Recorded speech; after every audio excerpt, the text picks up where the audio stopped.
এই তো auto auto গাড়ি আছে ধরে এলেন এখন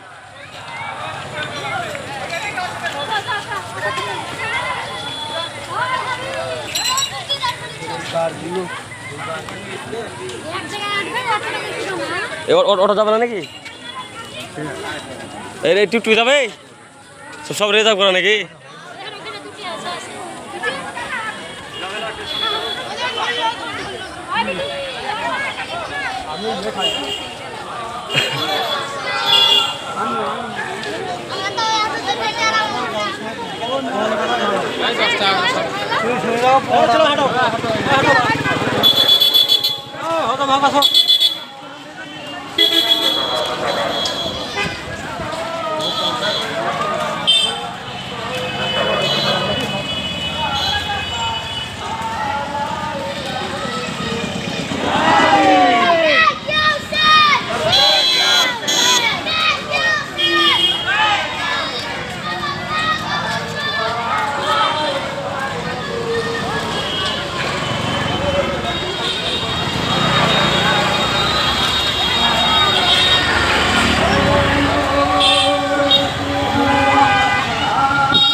Bye.